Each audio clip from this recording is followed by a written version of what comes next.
Digital payment ಈಗ ಅತ್ಯಂತ ಜನಪ್ರಿಯ. ಆದರೆ ಅದರಲ್ಲಿರುವ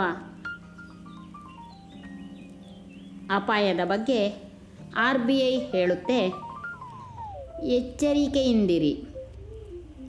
QR ಕೋಡನ್ನು ಸ್ಕ್ಯಾನ್ ಮಾಡುವ ಮೂಲಕ ಪಾವತಿ ಮಾಡುವಾಗ ಎಚ್ಚರಿಕೆಯಿಂದಿರಿ. ಆನ್ಲೈನ್ ಸಾಲದ ಅಪ್ಲಿಕೇಶನ್ಗಳು ಮತ್ತು ತ್ವರಿತ ಗೆಲುವು ಲಾಟರಿ ಯೋಜನೆಗಳ ಬಗ್ಗೆ ಎಚ್ಚರದಿಂದಿರಿ. ಈ ರೀತಿಯ ಲಿಂಕ್ಗಳ ಬಗ್ಗೆ ಜಾಗರೂಕರಾಗಿರಿ. ಅನಧಿಕೃತ ಡಿಜಿಟಲ್ ಸಾಲ ನೀಡುವ ಅಪ್ಲಿಕೇಶನ್ಗಳು, ನಕಲಿ ಲಾಟರಿ ಯೋಜನೆಗಳು. QR ಕೋಡ್ ಬಳಸಿ ಪಾವತಿ ಮಾಡುವಾಗ ಸ್ಕ್ರೀನ್ ಮೇಲೆ ಇರುವ ಹೆಸರನ್ನು ದೃಢೀಕರಿಸಿ.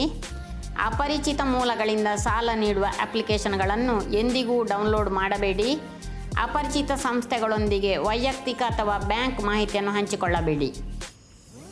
ಈ ಥರದ ಸ್ಕ್ಯಾಮ್ಗಳಾಗಿದ್ದಲ್ಲಿ ಡಿಜಿ ಸಾಥಿ ಇದರ ವಿವರವನ್ನು ಕೊಟ್ಟಿದ್ದೇನೆ, ಬೇಕಿದ್ದಲ್ಲಿ ಸಂಪರ್ಕಿಸಬಹುದು. ವಂಚನೆಗೊಳಗಾಗದಿರಿ ಎಂಬ ಸದುದ್ದೇಶದಿಂದ ವಿಡಿಯೋ ಮಾಡಿದ್ದೇನೆ. ನೋಡಿದ್ದಕ್ಕಾಗಿ ಧನ್ಯವಾದಗಳು. Thank you.